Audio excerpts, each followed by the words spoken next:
India में जब भी क्रिकेट की बात होती है तो लोग काफी एक्साइटेड और इमोशनल हो जाते हैं। यहाँ क्रिकेट की दीवानगी इस कदर है कि हर शहर की गलियों में बच्चे आपको क्रिकेट खेलते नजर आ जाएंगे। और ये आज से नहीं बल्कि अंग्रेजों के टाइम से है। लोग इसी तरह क्रिकेट खेलते आ रहे हैं। भारत में इस खेल की लोकप्रियता कभी भी कम नहीं हुई। बल्कि जब 1983 में कपिल देव की टीम ने लॉर्ड्स के हिस्टोरिक ग्राउंड पर वेस्ट इंडीज जैसी स्ट्रॉन्ग टीम को हराकर फर्स्ट टाइम वर्ल्ड कप जीता था, तो लोग इस कदर खुश हुए थे कि वो आज तक हर साल उस दिन को त्योहार की तरह मनाते हैं। दोस्तों, सब कुछ ऐसे ही चल रहा था। क्रिकेट को लेकर लोगों का दीवानापन बढ़ता ही जा रहा था। लेकिन साल 2000 में एक ऐसी खबर आई जिसने सभी क्रिकेट फैंस का दिल एक झटके में तोड़ दिया। दरअसल इस खेल पर साल 2000 में मैच फिक्सिंग जैसी एक्टिविटीज के जुड़ने का संकेत मिला था। कहा तो ये जाता है कि 90s के डेकेड में मैच फिक्सिंग खूब परवान चढ़ा, लेकिन उस टाइम ये सामने नहीं आ सका था। लेकिन 7 अप्रैल साल 2000 में जब दक्षिण अफ्रीका के कप्तान हैंसी क्रोनियर पर मैच फिक्सिंग के चार्जेस लगाए गए, तब ये सबके सामने आया। हालांकि तब किसी को नहीं पता था कि हैंसी क्रोनियर ही नहीं बल्कि उनमें कई इंडियन प्लेयर्स भी शामिल थे। साउथ अफ्रीका के कैप्टन हैंसी क्रोनियर ने जो खुलासे किए थे, उससे न सिर्फ उनके साथी खिलाड़ी बल्कि इंडियन प्लेयर्स भी मुश्किल में पड़ गए थे। दरअसल 7 अप्रैल 2007 को दिल्ली पुलिस ने क्रोनियर पर मैच फिक्सिंग का आरोप लगाते हुए खुलासा किया कि उनके पास क्रोनियर और मैच फिक्सर संजय चावला की बातचीत का टेप है। क्रोनियर के अलावा दिल्ली पुलिस ने 3 और साउथ अफ्रीकन खिलाड़ी हर्षल गिब्स, निकी बॉय और पीटर स्ट्रेडम पर भी आरोप लगाए। हालांकि उस टाइम हैंसी क्रोनियर बचने की कोशिश में थे और सभी आरोपों से इनकार कर रहे थे, लेकिन फोन की रिकॉर्डिंग उनकी मैच फिक्सिंग में होने की ओर इशारा कर रही थी। अपनी गलती को मानते हुए क्रोनियर ने कहा था कि 1996 में कानपुर में तीसरे टेस्ट के दौरान मुकेश गुप्ता नाम के शख्स ने उन्हें $30,000 दिए ताकि आखिरी दिन उनकी टीम विकेट गंवाए और मैच हार जाए। उस मैच में साउथ अफ्रीकी टीम ने 461 रनों के टारगेट का पीछा करते हुए 127 रनों पर 6 विकेट गंवा दिए थे।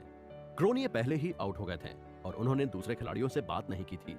उन्होंने कहा था कि मुझे बिना कुछ किए पैसे मिले थे। जवाबी तौर पर उन्हें टीम की जानकारी के लिए मुकेश गुप्ता से $50,000 मिले थे। लेकिन आखिरकार क्रोनियर को कैप्टेंसी से हटा दिया गया और टीम से भी आउट कर दिया गया। वहीं बाद में क्रोनियर के साथी खिलाड़ी हर्षल गिब्स ने खुलासा किया था कि उन्हें नागपुर में भारत के खिलाफ 5वें वनडे मैच, जो कि 9 मार्च 2000 में खेला गया था, उसमें उन्हें 20 रन से कम बनाने थे और उसके लिए उन्हें $15,000 ऑफर किए गए थे। उन्होंने ये भी स्वीकार किया कि उस मैच में हेनरी विलियम्स को 50 से ज्यादा रन देने के लिए $15,000 ऑफर किए गए थे। गिब्स ने 53 गेंदों में 74 रन बनाए और हेनरी विलियम्स के कंधे इंजर्ड हो गए थे, जिसके चलते वो अपना दूसरा ओवर पूरा ही नहीं कर पाए और उन्हें $15,000 नहीं मिले थे। 15 जून को क्रोनियर ने एक बयान जारी करते हुए कहा कि मैं मानता हूं मैच फिक्सर से मेरे रिश्ते हैं, और इसी दौरान उन्होंने टीम इंडिया के सक्सेसफुल कैप्टन मोहम्मद अजहरुद्दीन का भी नाम लिया और कहा कि 1996 में कानपुर टेस्ट मैच के दौरान अजहर ने उन्हें मुकेश गुप्ता नाम के फिक्सर से मिलवाया था।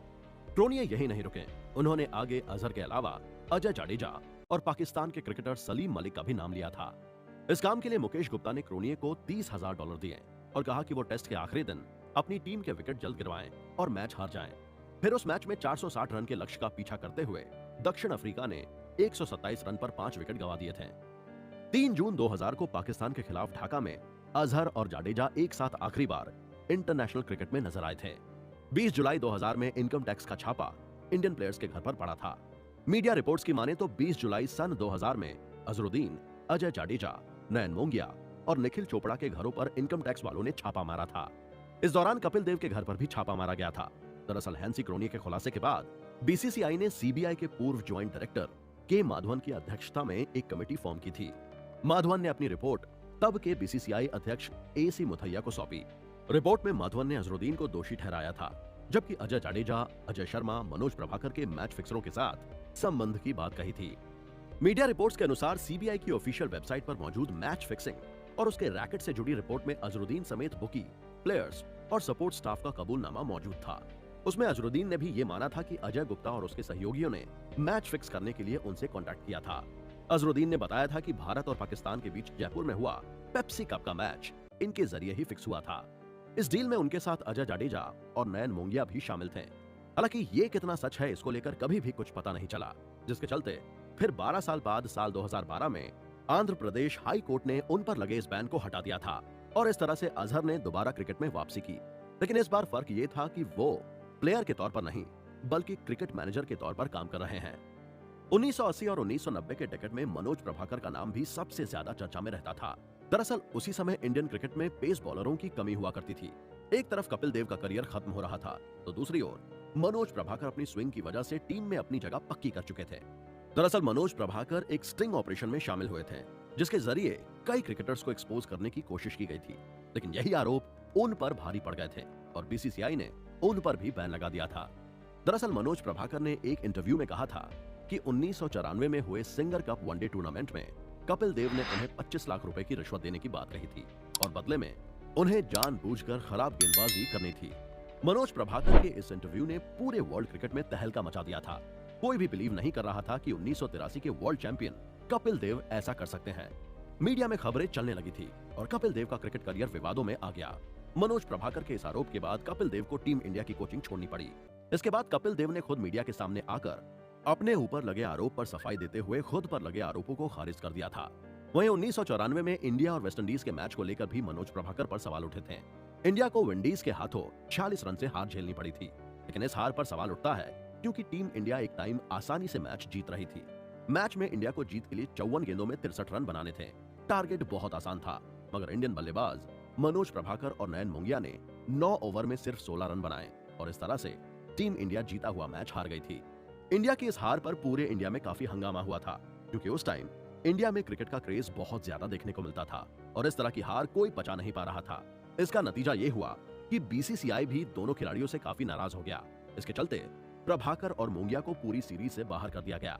हालांकि इस मैच की हार को लेकर यह भी कहा जा रहा था कि भारत ये मैच जानबूझकर हारा क्योंकि वो चाहता था कि फाइनल में न्यूजीलैंड नहीं बल्कि वेस्टइंडीज पहुंचे।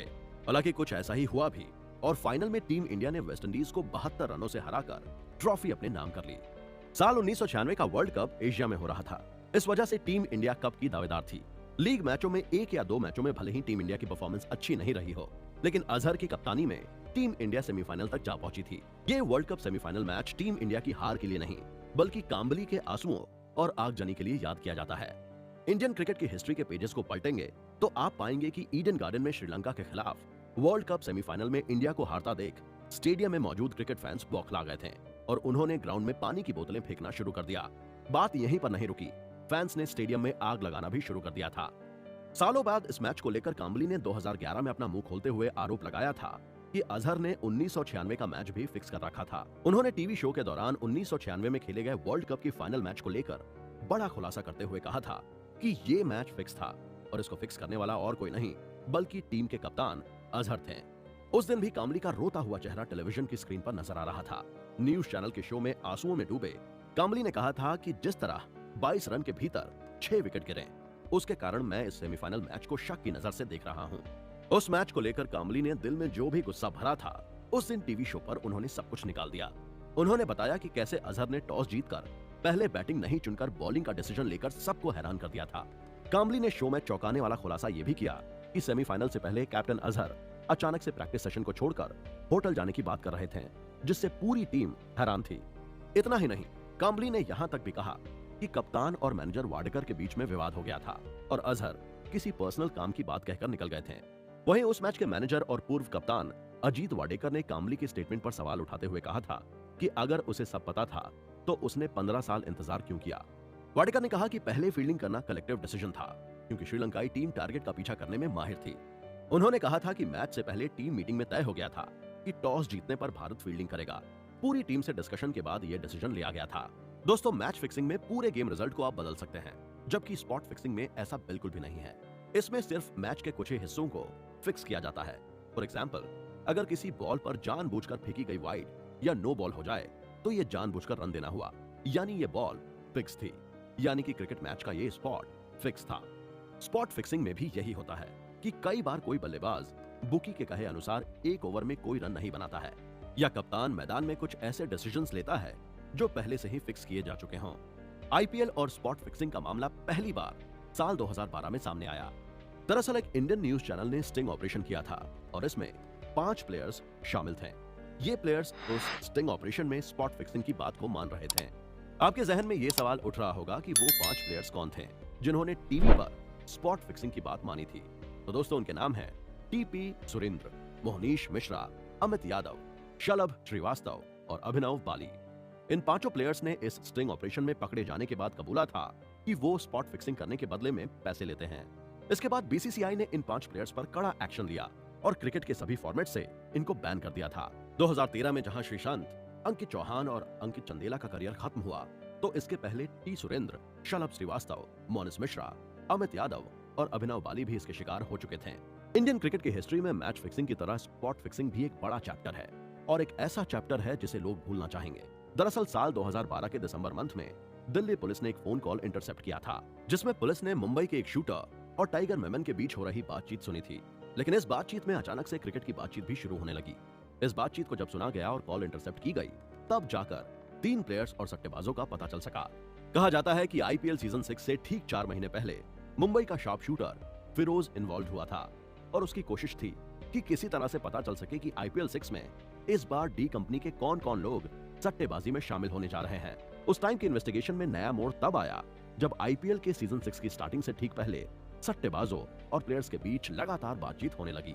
सर्विलांस के दौरान बार-बार एक नाम जीजू सामने आ रहा था, लेकिन बाद में पता चला कि ये नाम उसका असली नाम नहीं था, बल्कि उसका असली नाम था जीजू जनार्दन और इसके तार क्रिकेटर श्रीशांत से जुड़े हुए थे। ये केरल के अर्नाकुलम क्लब से खेलता था। इसी क्लब से श्रीशांत भी खेलते थे।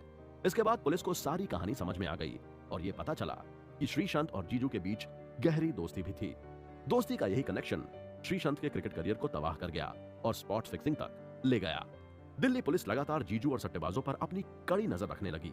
दिल्ली पुलिस को इन्वेस्टिगेशन में यह भी पता चला कि बुकीज उन प्लेयर्स को तलाश रहे थे जो आसानी से फिक्स हो सकते थे और फिर श्रीशांत, अजीत चंडीला और अंकित चौहान स्पॉट फिक्सिंग के लिए तैयार हो गए थे। दिल्ली पुलिस को पता था कि मामला काफी हाई प्रोफाइल है, इसलिए उन्होंने जल्दबाजी में कोई कदम नहीं उठाया और उन लोगों ने इसके बाद आईपीएल के मैचेस को देखना शुरू कर दिया। और एक दिन पुलिस की कोशिशें आखिरकार रंग लाई और तीनों क्रिकेटर समेत 11 बुकीज को दिल्ली पुलिस ने पकड़ लिया। इस तरह से दिल्ली पुलिस स्पॉट फिक्सिंग में मुंबई अंडरवर्ल्ड के लिंक को लेकर सामने आई थी। इस स्पॉट फिक्सिंग के चलते अगर ज्यादा नुकसान किसी का हुआ तो वो है विश्व विजेता खिलाड़ी श्रीशांत। दरअसल उन्होंने तौलिए से स्पॉट फिक्सिंग की थी। ये सुनने में आपको अजीब लगेगा, लेकिन 16 मई 2013 को यह बात सामने आई जब श्रीशांत की तौलिए वाली तस्वीर सोशल मीडिया पर वायरल हो गई थी। उस वक्त दिल्ली पुलिस ने खुलासा किया था कि 9 मई को मोहाली में राजस्थान और किंग्स 11 पंजाब के बीच खेले गए मैच में स्पॉट फिक्सिंग हुई थी, जो कि किसी ने नहीं बल्कि श्रीशांत ने की थी। दरअसल श्रीशांत को अपने ट्राउजर में तौलिया रखकर इशारा करना था। श्रीशांत ने पहले मैदान में वार्म अप के बहाने बुकी को सट्टा लगाने का समय दिया। फिर 1 ओवर में उन्होंने 13 रन लुटा दिए और तौलिया लगाकर इशारा किया और इसी तरह से स्पॉट फिक्सिंग का यह मामला मीडिया में तौलिया स्पॉट फिक्सिंग के नाम से काफी उछाला गया था। पुलिस की माने तो एक मैच में अजीत चंदीला इशारा करना भूल गए थे और इस वजह से उन पर सट्टा नहीं लग सका था। इतना ही नहीं, चंडीला और सटोरियो में काफी ज्यादा बहस भी हुई थी। दोस्तों, साल 2020 में मैच फिक्सिंग के आरोप में लंदन से इंडिया लाए गए बुकी संजीव चावला ने मैच फिक्सिंग को लेकर जो बातें बताई हैं, उसे सुनकर शायद ये भी हो कि आप क्रिकेट से दूरी बना लें। संजीव चावला के मुताबिक मैदान पर खेलने वाला आपका परफेक्ट क्रिकेटर असल में क्रिकेटर नहीं, बल्कि ग्राउंड पर वो एक एक्टर की तरह परफॉर्म कर रहा होता है। उसे पहले से पूरी स्क्रिप्ट समझा दी जाती है और वो उसी स्क्रिप्ट के अकॉर्डिंग ग्राउंड पर खेल रहा होता है। दोस्तों, क्रिकेट की रोमांचक दुनिया असल में संजीव चावला जैसे बुकी ही कंट्रोल करते हैं। संजीव चावला ने इंडिया आने के बाद दिल्ली पुलिस की क्राइम ब्रांच की टीम के सामने बहुत कुछ कहा और तभी उन्होंने बताया कि ये ठीक वैसा ही है जैसा आप किसी और के द्वारा डायरेक्ट की गई फिल्म को देखते हैं, जिसकी स्टोरी पहले ही लिखी जा चुकी होती है। संजीव चावला ने दिल्ली पुलिस को यह भी बताया था कि इस सिंडिकेट में अंडरवर्ल्ड का अहम रोल होता है। इतना ही नहीं, ये लोग काफी डेंजरस होते हैं क्योंकि अगर थोड़ी सी बात बाहर आई तो उनकी जान को खतरा भी हो सकता है। संजीव पर मैच फिक्सिंग के कई बड़े एलिगेशंस लगे हैं और इस वजह से बार बार यही सवाल उठता है कि क्या सच में क्रिकेट में अब भी मैच फिक्सिंग है। साल 2018 में एशिया कप के दौरान एक सट्टेबाज ने टीवी पर एक शो के दौरान साफ कहा था कि मैच फिक्सिंग को रोकने के लिए आईसीसीआई जितना चाहे कोशिश कर ले, लेकिन गेम तो पाक साफ नहीं हो सकता। उसने साफ शब्दों में कहा कि फिक्सिंग तब भी होती थी और आज भी होती है। उसने टीवी पर कैमरे के सामने बताया था कि जिस मुकाबले में इंडिया खेलती है उस मैच में ज्यादा सट्टा लगता है। कराची, जोहान्सबर्ग और लंदन जैसे शहर को फिक्सिंग का गढ़ कहा जाता है क्योंकि 80 और 90 के दशक में जब वनडे क्रिकेट के आयोजन शारजाह में शुरू हुए तो यहीं से मैच फिक्सिंग के खेल को नई उड़ान मिली थी। अगर मैच में लगने वाले सट्टे की बात करें तो एक मैच में 30 से 40 हजार करोड़ रुपए का सट्टा लगता है। चूंकि इंडिया में सट्टेबाजी लीगल नहीं है, इस वजह से इसका रेट दुबई या पाकिस्तान में तय किया जाता है और जो लोग वहां से रेट तय कर देते हैं उसे ही इंडिया के लोगों को मानना पड़ता है। ये रेट सबसे पहले मुंबई पहुंचते हैं, इसके बाद यहाँ से छोटे बुकीज के पास पहुंचते हैं। मैच फिक्सिंग का जिन्न भले ही इंडिया में सबसे ज्यादा सुर्खियों में रहा है, लेकिन पाकिस्तानी खिलाड़ियों ने भी इस गेम को कम शर्मसार नहीं किया है। पाकिस्तानी क्रिकेटर सलीम मलिक से लेकर मोहम्मद आसिफ तक इस खेल की गरिमा को चोट पहुंचाने में कमी नहीं छोड़ी है। यही नहीं, पाकिस्तानी क्रिकेटर तो जेल की हवा भी खा चुके हैं। न्यूजीलैंड जैसी छोटी कंट्री भी फिक्सिंग के दलदल में फंस चुकी है। ऑस्ट्रेलियाई क्रिकेटर्स से लेकर बांग्लादेश के खिलाड़ी मैच फिक्सिंग में शामिल रहे हैं। दरअसल 2013 की बांग्लादेश प्रीमियर लीग में भी मैच फिक्सिंग का बोलबाला था। ढाका ग्लैडिएटर्स और चटगांव वाइकिंग्स के बीच हुए मैच पर फिक्सिंग के आरोप लगे थे। बाद में खुलासा हुआ कि उस समय 28 वर्षीय अशरफुल ने मैच हारने के लिए $12,000, जो कि उस दौरान तकरीबन 8 लाख रुपए थे, का चेक लिया था। लेकिन ये उनका फिक्सिंग वाला चेक बाउंस हो गया था। चेक बाउंस भले ही हो गया हो, लेकिन अशरफुल सुधरने का नाम नहीं ले रहे थे और 10 दिन बाद एक और मैच में उन्होंने स्पॉट फिक्सिंग की, जिस मैच में उनकी टीम बरिसाल पेनर्स के खिलाफ 7 विकेट से हार गई। इसके बाद तो बांग्लादेश क्रिकेट में भूचाल आ गया और ये तब थमा जब अशरफुल को फिक्सिंग के मामले में जांच के बाद दोषी पाया गया। इसके बाद उन पर 8 साल का बैन लगाया गया, लेकिन बाद में उनको राहत दी गई और 5 साल कर दिया गया। लेकिन उनका क्रिकेट करियर यहीं पर खत्म हो गया। दोस्तों, इस तरह मैच फिक्सिंग में केवल एक ही नहीं बल्कि बहुत सारे कंट्रीज के प्लेयर्स के जुड़े होने की खबरें समय समय पर आती रहती हैं। उनके शामिल होने के पुख्ता सबूत भी मिलते रहे हैं और कहीं ना कहीं क्रिकेट जगत के लिए ये काफी निराशा से भरी बात है। दोस्तों, वजह चाहे जो भी हो, दर्शक ईमानदारी से भरा मैच देखना चाहते हैं और उनका ये राइट भी है। ऐसे में बीसीसीआई फ्यूचर में आगे क्या कदम उठाएगी ये तो देखना होगा, पर हम उम्मीद करेंगे कि दर्शकों का क्रिकेटर्स पर भरोसा कायम रहे। दोस्तों, उम्मीद है आपको हमारी क्रिकेट मैच फिक्सिंग पर बेस्ड ये पसंद आई होगी और कितनी पसंद आई है ये आप हमें नीचे कमेंट बॉक्स में लिखकर जरूर बताइएगा।